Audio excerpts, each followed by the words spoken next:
Hello student, A1 study गुरु में आपका स्वागत है। A1 tuition centre Bariyarpur Sitamarhi. Bihar board class 9 भारतीय वन के एक्सरसाइज 14 के बारे में 14 में जो है घन या घनाभ है ना, उसी के बारे में बताने जा रहे हैं। उसका बेसिक हम बताए थे, घन के बारे में बता चुके थे। घनाभ का कुछ बेसिक फार्मूला बाकी रह गया, जो बेसिक फार्मूला और क्वेश्चन है जिसके आधार पर बताना बाकी है।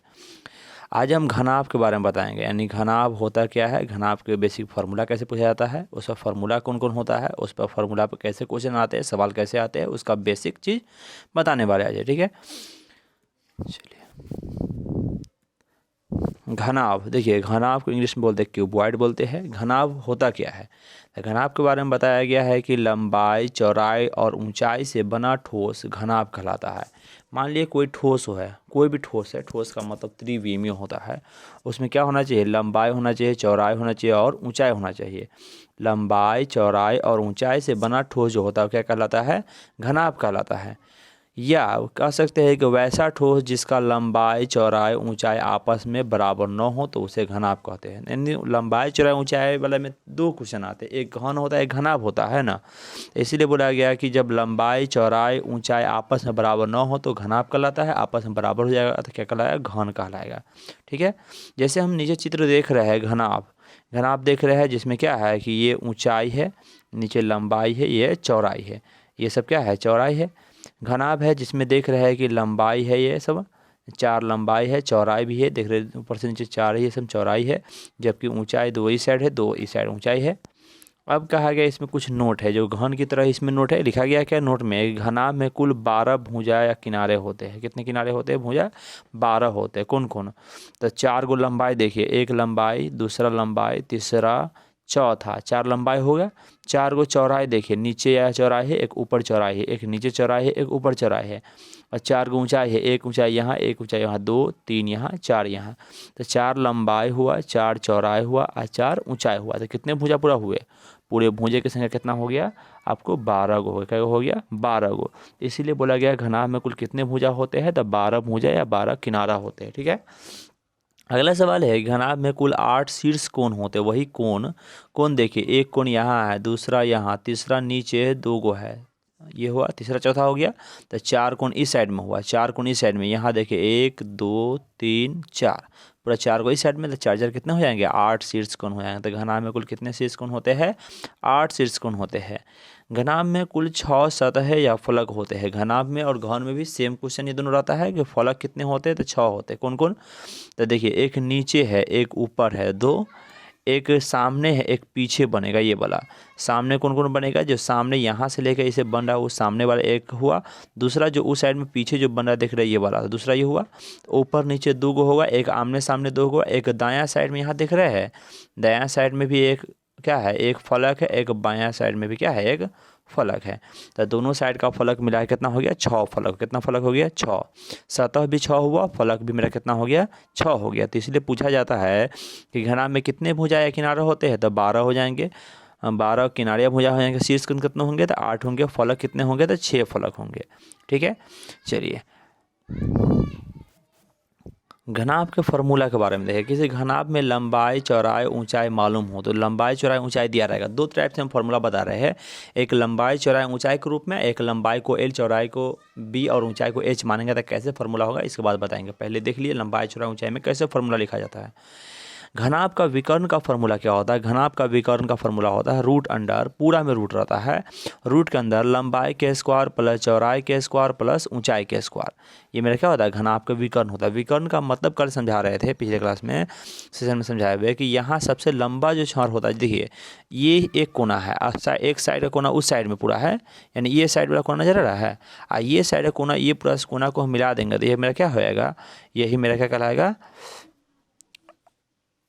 ये मेरा क्या कहलाएगा, विकर्ण कहलाता है। क्या कहलाता है, विकर्ण कहलाता है। यानी सबसे लंबा छड़ जो होता है ना, वो मेरा क्या कहलाता है, विकर्ण कहलाता है। ठीक है, चलिए यही विकर्ण मेरा होता है और उसी को विकर्ण हम लोग बोलते हैं। वही विकर्ण का फार्मूला होता है, तो घनाभ के विकर्ण का फार्मूला हो गया रूट अंडर लंबाई के स्क्वायर प्लस चौड़ाई के स्क्वायर प्लस ऊंचाई के स्क्वायर। अब आया कि घनाभ के विकर्ण हो गया, घनाभ के आधार का विकर्ण। आधार होता क्या है, आधार का मतलब हो जाता है हमको,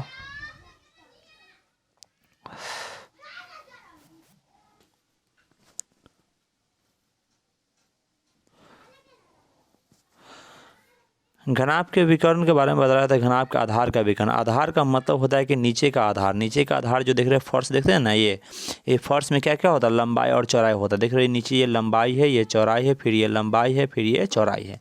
तो लंबाई चौड़ाई होता है। इसका विकर्ण जो होता है ना, ये कोना कोनी जो देखते हैं नीचे का कोना कोनी, वही मेरा विकर्ण होता है। आधार का विकर्ण एक आयताकार होता है, आयताकार होनी चाहिए, जिसमें लंबाई है चौड़ाई है। और लंबाई चौड़ाई होता है। और आयत का विकर्ण का फॉर्मूला क्या होता है, रूट अंडर लंबाई के स्क्वायर प्लस चौड़ाई के स्क्वायर। वही यहाँ लिख दिए, घनाभ के आधार का विकर्ण मेरा क्या हो जाएगा, रूट अंडर लंबाई के स्क्वायर प्लस चौड़ाई के स्क्वायर। क्योंकि नीचे तो आयताकार है, तो आयताकार में होता है लंबाई के स्क्वायर प्लस चौड़ाई के स्क्वायर। अब अगला क्वेश्चन है, घनाभ का वक्र या पार्श्व पृष्ठीय क्षेत्रफल क्या होता है। तो घनाभ के वक्र या पार्श्व पृष्ठीय क्षेत्रफल का फॉर्मूला होता है 2 इंटू लंबाई प्लस चौड़ाई गुने ऊंचाई। क्या होता है, 2 इंटू लंबाई प्लस चौड़ाई, यानी लंबाई और चौड़ाई को जोड़ेंगे, गुने ऊंचाई हो गया। क्या हो गया, लंबाई प्लस चौड़ाई गुने ऊंचाई।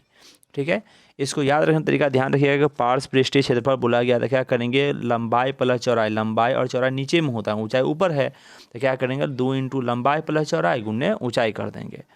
घनाभ के चारों दीवारों का क्षेत्रफल, ध्यान से देखिएगा, चारों दीवारों का कभी क्वेश्चन पूछ देता है कि वक्र पृष्ठीय क्षेत्रफल पूछता है, कभी कभी पार्श्व पृष्ठीय क्षेत्रफल पूछेगा, आप कभी कभी पूछेगा चारों दीवारों का क्षेत्रफल। अब हमें ध्यान रखना होगा कि वक्र और पार्श्व का मतलब होता है कि ऊपर का स्तर नीचे का स्तर छोड़ के।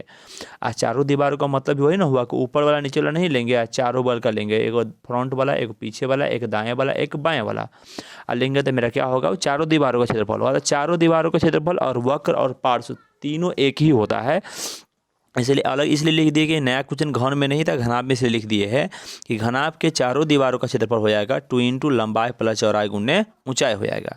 अब आता है घन के कुल या पूर्ण पृष्ठीय क्षेत्रफल का फॉर्मूला। ये थोड़ा बड़ा होता है, 2 इंटू लंबाई गुने चौड़ाई प्लस चौड़ाई गुने ऊंचाई प्लस ऊंचाई गुने लंबाई।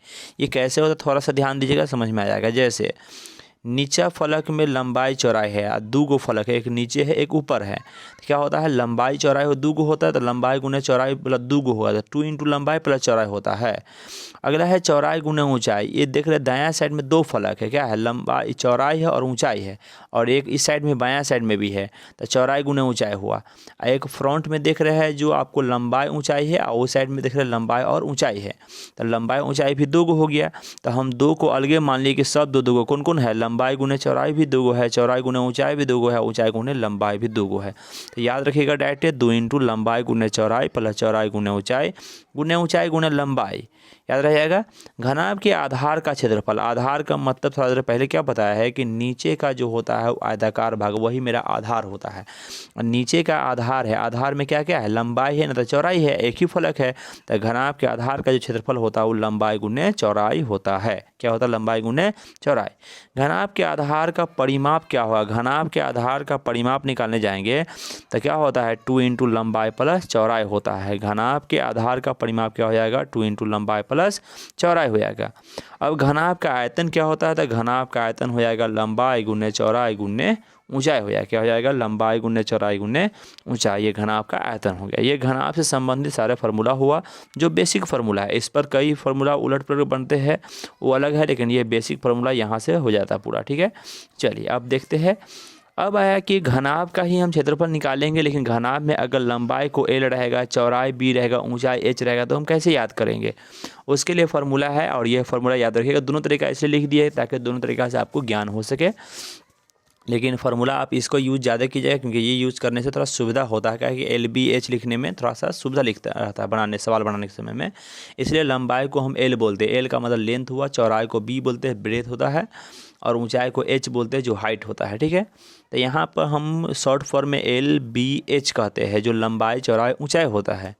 अब आया घनाभ का विकर्ण। घनाभ का विकर्ण का फॉर्मूला हम देखे इससे पहले क्या था, रूट अंडर लंबाई स्क्वायर चौड़ाई स्क्वायर ऊंचाई स्क्वायर। यहाँ पर लंबाई को L, चौड़ाई को B, ऊंचाई को H कहा गया था, सीधे लिख दिए root under L square B square, L square मतलब लंबाई स्क्वायर प्लस B स्क्वायर मतलब चौड़ाई स्क्वायर प्लस H स्क्वायर मतलब ऊंचाई स्क्वायर। तो ना हो गया root under L square plus B square plus H square. Clear है तक है। अगला है घनाभ के आधार का विकर्ण। घनाभ के आधार का विकर्ण का मतलब हुआ कि नीचे जो आयताकार भाग उसका विकर्ण क्या था, रूट अंडर लंबाई स्क्वायर प्लस चौड़ाई स्क्वायर। तो रूट अंडर किए लंबाई की जगह पर L स्क्वायर, चौड़ाई की जगह पर B स्क्वायर, तो root under L square plus B square हो गया। अब आता है घनाभ का वक्र या पार्श्व पृष्ठीय क्षेत्रफल। घनाभ के वक्र या पार्श्व पृष्ठीय क्षेत्रफल 2 इंटू लंबाई प्लस चौड़ाई गुने ऊंचाई था। यहाँ एल बी एच भी लिखेंगे तो 2 इंटू एल प्लस बी गुने एच हो जाएगा। तो घनाभ का वक्र या पार्श्व पृष्ठीय क्या हो जाएगा, 2 into L plus B into H हो जाएगा। ठीक है, घनाभ के चारों दीवारों का क्षेत्रफल कितना हो जाएगा, तो चारों दीवारों का क्षेत्रफल हो जाएगा 2 into L plus B into H, क्योंकि वक्र पार्श्व और चारों दीवार एक ही होता है ना, तो 2 इंटू एल प्लस बी गुने एच हो जाएगा। अगला है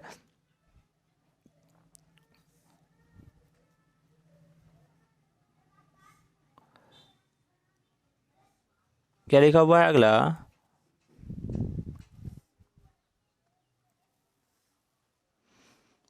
ये हुआ वक्र पृष्ठ क्षेत्रफल हो गया आपको। घनाभ के आधार का क्षेत्रफल हो जाएगा, घनाभ के आधार का क्षेत्रफल मेरा क्या हो जाएगा, घनाभ का आधार लंबाई गुना चौड़ाई होता है तो एल गुने बी हो जाएगा। ठीक है, यहाँ तक है। अगला है घनाभ के आधार का परिमाप। घनाभ के आधार का परिमाप मेरा क्या हो जाएगा, घनाभ के आधार का परिमाप हो जाएगा मेरा 2 इंटू एल गुन्ने बी हो जाएगा, 2 इंटू एल गुन्ने बी हो जाएगा। घनाभ का आयतन क्या हो जाएगा, एल बी एच हो जाएगा। ठीक है, यहाँ तक सारे फार्मूला है, आप इसका स्क्रीनशॉट कर लीजिए ताकि आपको याद करने में सुविधा हो सके, या लिख लीजिए।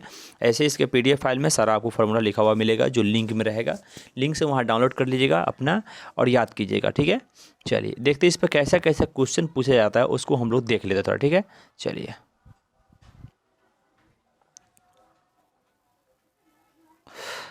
अब है 1 नंबर सवाल में क्या पूछा गया है कि यदि किसी घनाभ की लंबाई चौड़ाई तथा ऊंचाई क्रमशः 5 मीटर 4 मीटर तथा 3 मीटर हो तो घनाभ का विकर्ण ज्ञात करें। क्या कहा गया है कि उसका लंबाई है 5 मीटर, चौड़ाई है 4 मीटर, ऊंचाई है 3 मीटर। तो विकर्ण बोला ज्ञात करने के लिए क्या करेंगे हम लोग, विकर्ण ज्ञात करेंगे। विकर्ण ज्ञात करेंगे तो हम लिख दिए हल, लिखिए हल लिख दिए यहाँ पर। अब लिखे घनाभ में, क्योंकि किस में निकाल रहे हैं, घनाभ में। घन रहता था घन लिखते हैं, घनाभ है तो घनाभ में। घनाभ में क्या क्या दिया हुआ है, तो लंबाई दिया है, चौड़ाई दिया, ऊंचाई दिया है। हम बोले हैं कि लंबाई को एल, चौड़ाई को भी, ऊंचाई को एच मानेंगे। तो 5 है, मतलब एल का मान कितना है 5 है, चौड़ाई 4 है तो बी का मान 4 है, ऊंचाई 3 है तो एच का मान 3 हो गया। यानी एल हो गया 5, बी हो गया 4, एच हो गया 3 मीटर। अब क्या लिखेंगे, घनाभ के विकर्ण बराबर, विकर्ण का फॉर्मूला होता है root under L square plus B square plus H square. L का मान 5 है तो रूट अंडर 5 के स्क्वायर प्लस के प्लस दिए, बी स्क्वायर है तो बी का मान 4 है तो 4 के स्क्वायर दिए, प्लस के प्लस, एच का मान 3 है तो यहाँ पर क्या किया 3 का स्क्वायर दिए। तो हो गया रूट अंडर हो गया 5 के स्क्वायर, लंबाई के स्क्वायर, चौड़ाई के स्क्वायर 4 के स्क्वायर, ऊंचाई के स्क्वायर हो गया 3 के स्क्वायर। रूट के अंदर 5 के स्क्वायर हो गया 25, 4 के स्क्वायर हो गया 16, 3 के स्क्वायर हो गया है 9। अब 25 है, 16 है, 9 है, तीनों को जोड़ेंगे तो हो जाएगा रूट में 50। 25 से 16 होता है 41, 41 9 हो जाएगा मेरा 50। अब रूट 50 का वर्गमूल निकालेंगे तो वर्गमूल हो जाता है 5 रूट 2। कैसे होता है थोड़ा ध्यान से देखिएगा। जैसे रूट 50 है, तोड़ेंगे तो क्या होगा, 50 को तोड़िएगा तो आपको आएगा 2 गुन्ने 5 गुन्ने, यहाँ आता है 5। अब 2 तो निकलेगा बाहर, लेकिन 2 5 में 5 निकलेगा तो एगो 5 निकाल दिए, रूट 2 अंदर आ गया तो कितना हो जाता है 5 रूट 2। इसलिए क्या लिख दिए यहाँ पर 5 रूट 2 मीटर लिखा है। मेरा क्या हुआ, विकर्ण हो गया। विकर्ण कितना हो गया 5 रूट 2 मीटर। ठीक है, यहाँ तक है। चलिए अब देखते हैं कि अगला सवाल, विकर्ण हो गया। दूसरा नंबर सवाल है, कह रहा है किसी घनाभ की लंबाई चौड़ाई ऊंचाई क्रमशः 8 सेमी 6 सेमी और 5 सेमी हो तो घनाभ के आधार का विकर्ण। विकर्ण घनाभ के का है तो हम लोग फॉर्मूला घनाभ के विकर्ण वाला फॉर्मूला लगाएंगे, लेकिन जब आधार का विकर्ण का है तो क्या करेंगे, आधार के विकर्ण वाला फॉर्मूला ही लगाएंगे। अब हम देखते हैं हल लिखेंगे। घनाभ में क्या क्या दिया हुआ है, लंबाई दिया 8 मीटर, चौड़ाई दिया 6 मीटर, ऊंचाई दिया 5 मीटर। हम लिख दिए क्योंकि यहाँ दिया है ना, लंबाई 8 है, चौड़ाई 6 है, ऊंचाई 5 है। तो एल बराबर 8 मीटर, चौड़ाई हो गया 6 मीटर, ऊंचाई हो गया 5 मीटर। जब हमें लंबाई चौड़ाई ऊंचाई मालूम हो गया तो क्या करेंगे, विकर्ण निकालेंगे। लिखेंगे घनाभ के आधार का विकर्ण, क्योंकि पूछा क्या गया है घनाभ के आधार का विकर्ण। लिख दिए घनाभ के आधार का विकर्ण बराबर फॉर्मूला क्या होता है, root under L square plus B square. तो रूट अंडर एल के जगह पर 8 है, क्योंकि लंबाई मेरा 8 है, चौड़ाई 6 है, तो रूट अंडर 8 के स्क्वायर प्लस 6 के स्क्वायर। यहाँ ऊंचाई का काम नहीं हो तो ऊंचाई का मान नहीं, जिसका काम हुआ लेंगे, नहीं तो नहीं लेंगे। नहीं काम है छोड़ दिए। 8 के स्क्वायर मेरा कितना हो गया है 64, 6 के स्क्वायर हो गया है 36। रूट अंडर 64 प्लस 36 किए तो रूट अंडर 100 आया। 100 को वर्गमूल 10 होता है, ये जानते भी है ना, तो निकाल लीजिए। 100 का हो जाएगा 2 गुन्ने 2 गुन्ने 5 गुन्ने 5 हो जाएगा। तो 2 को 2 का वर्गमूल 2 हो जाएगा, 2 को 5 का 1 5 हो जाएगा, तो क्या हो जाएगा 2 पंचे हो जाएगा 10। अब 10 मेरा क्या वर्गमूल निकला है, तो 100 का वर्गमूल 10 निकला है, तो इसके मतलब क्या है कि घनाभ का आधार का विकर्ण कितना हो जाएगा 10 सेंटीमीटर। क्लियर है यहाँ तक है। अगला सवाल देखते हैं। तीसरा नंबर सवाल है कि यदि किसी घनाभ की लंबाई 10 मीटर हो, कितना हो, लंबाई 10 मीटर, चौड़ाई 6 मीटर हो, ऊंचाई 5 मीटर हो, तो उस घनाभ का वक्र पृष्ठीय क्षेत्रफल ज्ञात करना है। लंबाई दिया है, चौड़ाई दिया है, ऊंचाई दिया है और घनाभ का वक्र पृष्ठीय क्षेत्रफल हमें ज्ञात करना है। कैसे ज्ञात करेंगे, तो घनाभ में दिया हुआ क्या दिया हुआ, लंबाई दिया है, चौड़ाई दिया, ऊंचाई दिया है। जो पहले दिया उसको लिख दीजिए। लिख दिए, लंबाई दिया 10 मीटर, चौड़ाई दिया 6 मीटर, ऊंचाई दिया 5 मीटर। तो घनाभ के वक्र पृष्ठीय क्षेत्रफल बराबर क्या हो जाएगा, 2 इंटू लंबाई प्लस चौड़ाई गुने ऊंचाई। 2 इंटू लंबाई प्लस चौड़ाई गुने ऊंचाई। 2 इंटू लंबाई का मान मेरा कितना है 10 है, तो 10 प्लस के प्लस, चौड़ाई की जगह पर 6 है तो प्लस 6 गुने ऊंचाई जगह 5 है तो गुने 5 हो गया। तो 2 इंटू लंबाई प्लस चौड़ाई गुने ऊंचाई कर दिए, यानी मान रख दिए, 2 रह गया, 10 6 हो गया 16, ये 5 के 5 रह गया, 16 दूना 32 पंचे हो गया 160, 160 मीटर स्क्वायर मेरा क्या आया, ये वक्र पृष्ठीय क्षेत्रफल आया। यानी हमें लंबाई चौड़ाई ऊंचाई दिया है, तो वक्र पृष्ठीय क्षेत्रफल कैसे निकालना है, निकल जाएगा ऐसे। यदि आपको निकल रहा है, समझ में आ रहा है, तो कमेंट करके बताइए कि हाँ हमें समझ में आ रहा है। नहीं समझ में आया तो बताइए कहाँ पर आपको दिक्कत हो रहा है, तो हम यहाँ से बताने की कोशिश करेंगे। ठीक है, चलिए देखते हैं आगे। 3 का पहला का मतलब तीसरे वक्र पृष्ठीय टाइप में कौन सवाल, एक दो और सवाल देख लेते हैं क्या लिखा हुआ। यदि किसी घनाभ का वक्र पृष्ठीय क्षेत्रफल, यानी घनाभ का वक्र नहीं निकालना है बल्कि दिया हुआ है वक्र पृष्ठीय क्षेत्रफल कितना दिया है 102 सेंटीमीटर स्क्वायर हो, कितना हो 102 सेंटीमीटर स्क्वायर हो, तथा अब दिया हुआ लंबाई 10 सेमी, चौड़ाई 7 सेमी हो, तो उस घनाभ की ऊंचाई ज्ञात करें। यानी घनाभ के पृष्ठीय क्षेत्रफल दे दिया है, लंबाई दे दिया है, चौड़ाई दे दिया है, ऊंचाई नहीं दिया है, तो ऊंचाई हमें क्या करना है, ज्ञात करना है। हल लिखे, घनाभ में लंबाई दिया 10 सेमी, चौड़ाई दिया है 7 सेमी, ऊंचाई हमें नहीं दिया, तो लिख दिए वाट। वक्र पृष्ठीय क्षेत्रफल दिया हो 102 सेंटीमीटर स्क्वायर, हम लिख दिए 102 सेंटीमीटर सर क्या हुआ, इसका वक्र पृष्ठीय क्षेत्रफल हो गया। तो लिख दिए घनाभ के वक्र पृष्ठ दिया हुआ था, वक्र पृष्ठ का फॉर्मूला लगाएंगे, तो घनाभ के वक्र पृष्ठीय क्षेत्रफल बराबर हो जाएगा 2 इंटू लंबाई प्लस चौड़ाई गुने ऊंचाई, यानी 2 इंटू एल प्लस बी गुने एच। अब वक्र पृष्ठीय दिया हुआ उसका मान 102 था, यहाँ रख दिए, बराबर का बराबर दिए, यहाँ पर 2 इंटू एल प्लस बी यानी 10 प्लस 7 गुने एच के लिए एच रहने दिए। 102 बराबर लिए 2 गुने 10 और 7 कितना हो गया 17, तो 2 गुने 17 गुने एच हो गया, 2 गुने 17 गुने एच हो गया। यहाँ 102 रह गया, 17 दूना हो गया 34 और एच के एच रह गया 34 एच हो गया। 102 बराबर 34 एच हो गया, इसीलिए एच बराबर हो जाएगा 102 बटा 34। कटा क्या मर्तबा, इससे कटा है 3 मर्तबा, तो हो गया मेरा कितना आंसर 3 आ गया। जैसे 102 है, यहाँ पर 34 है, पहले 2 से काटे 17 मरतबा, 2 से काटा कितना मरतबा 51 मरतबा, 17 तिहाई 51 मतलब कितना आ जाएगा 3 आ जाएगा। इसका मतलब ये काटा है आपको 3 मरतबा, 3 मरतबा काटा, इसलिए मेरा आंसर क्या हो जाएगा 3 हो जाएगा। अतः ऊंचाई का मान मेरा कितना हो गया 3 सेमी हो गया, कितना हो गया ऊंचाई 3 सेमी हो गया। क्लियर यहाँ तक है। चलिए 4 नंबर सवाल है कि यदि किसी घनाभ की लंबाई 5 मीटर हो, लंबाई कितना हो 5 मीटर, चौड़ाई 20 मीटर हो, ऊंचाई 15 मीटर हो, तो उस घनाभ के पूर्ण पृष्ठीय क्षेत्रफल ज्ञात करना। क्या ज्ञात करना है, पूर्ण पृष्ठीय क्षेत्रफल ज्ञात करना है। यानी पूर्ण पृष्ठीय का है, कुल पृष्ठीय के क्षेत्रफल का है, जो निकालने के लिए का है वही हमें क्या करना है, ज्ञात करना है। अब देखेंगे हल में घनाभ में क्या दिया है, लंबाई दिया है 25 मीटर, चौड़ाई दिया है 20 मीटर, ऊंचाई दिया है 15 मीटर। तो लिख दिए लंबाई बराबर 25 मीटर, चौड़ाई बराबर हो गया 20 मीटर, ऊंचाई हो गया 15 मीटर। जब लिखा गया तो घनाभ के पूर्ण पृष्ठीय क्षेत्रफल लिखे। पूर्ण पृष्ठीय क्षेत्रफल बराबर फार्मूला मेरा क्या होता है, 2 इंटू लंबाई गुना चौड़ाई, चौड़ाई गुना ऊंचाई, ऊंचाई गुना लंबाई या लंबाई गुना, जिसको हम बोलते हैं 2 into L B B H और एल एच बोलते हैं। ये ना बोलते हैं 2 into L B B H और L H, 2 into L B B H और एल एच। एल एच की जगह पर यहाँ पर एच एल भी लिख सकते हैं, ऐसा कोई दिक्कत नहीं, फार्मूला में आगे पीछे रह सकता है। गुना है, इसको एल एच भी लिखा जाता है या एच एल भी लिखा जाता है। शायद फार्मूला समझाने के वक्त हम नहीं बता पाए हैं, यहाँ समझ लीजिए एल एच भी रहेगा, एच एल भी रहेगा, और जो पहले से आप याद किए हो उसके कोई दिक्कत नहीं है। 2 into L B B H और एल एच या एच एल दोनों होता है।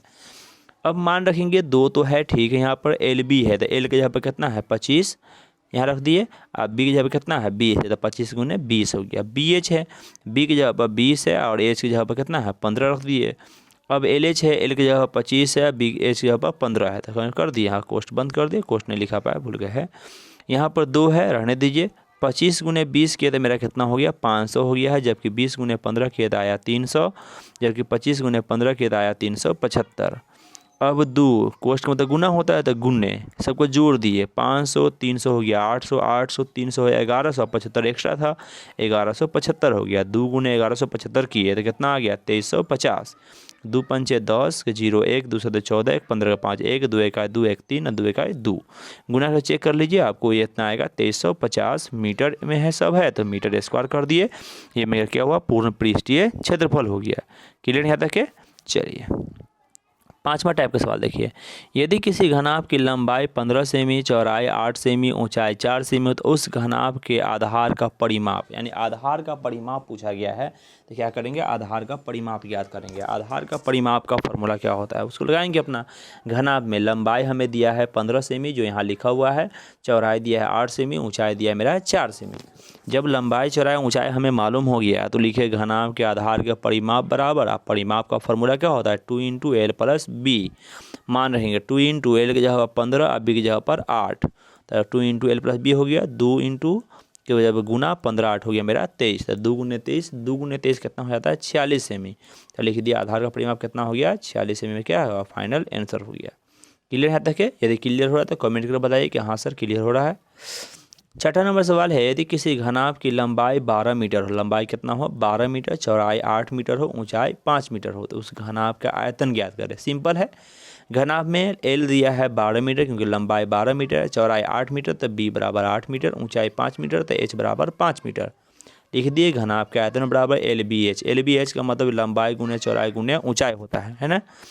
अब ये हम लिख दिए, इसका क्या करेंगे मान रखेंगे, हम मान रखेंगे इसमें लंबाई का मान यहाँ पर 12 था 12 रखे, चौड़ाई की जगह पर 8 है 8 रखे, ऊंचाई जगह पर 5 था 5 रख दिए, गुना कर दिए 12 × 8 × 5 किए है, तब 12 8 96 पंचे हो गया 480, सब मीटर में है, तो आयतन का यूनिट क्या होता है मीटर क्यू होता है। क्या किए हम मीटर क्यू हम कर दिए है, तो क्या हुआ 480 मीटर क्यू हो गया, मेरा क्या हुआ आंसर हो गया। ठीक है यहाँ देखिए। अब अगला सवाल देखते हैं। 6 के पहला नंबर सवाल में क्या लिखा हुआ है कि यदि किसी घनाभ का आयतन 1440 सेंटीमीटर स्क्वायर हो, क्या हो 1440 सेंटीमीटर स्क्वायर हो, तो उसकी तथा लंबाई दिया है 15 सेमी, ऊंचाई दिया है 8 मीटर, नहीं है 100 सेंटीमीटर बना दीजिएगा कि ये 8 सेंटीमीटर कितना है 8 सेंटीमीटर, तो उस घनाभ की चौड़ाई ज्ञात करें। अब क्या करें, घनाभ में यहाँ पर दिया हुआ है आपको L दिया है 15 सेमी, B नहीं दिया, ऊंचाई दिया है 8 सेंटीमीटर, कितना हो जाएगा 8 सेंटीमीटर, तो आयतन बराबर हो जाएगा 1440 सेंटीमीटर क्यों दिया हुआ है, तो आयतन बराबर LBH मान रखिए, आयतन का मान रख दिए 1440, जबकि लंबाई है 15, चौड़ाई नहीं मालूम है, ऊंचाई है 8, 1440 रहने दिए, 15 8 120 और B है साथ में 120 भी हो गया, 120 गुना में उधर जाएगा भाग में, तब B बराबर होगा 1440 बटा 120, तब B बराबर भाग दिए 12 आया, तो इसका मतलब घनाभ की चौड़ाई कितना हो जाएगा 12 सेंटीमीटर हो जाएगा। चलिए थैंक यू देखने के लिए। इस वीडियो के डिस्क्रिप्शन में PDF फाइल लगा हुआ, वहाँ से डाउनलोड करके आप चैप्टर रिवाइज करते हैं। अभी तक जो व्यक्ति सब्सक्राइब नहीं किए सब्सक्राइब कर दीजिएगा ताकि अगला वीडियो आपको समय पर मिल सके।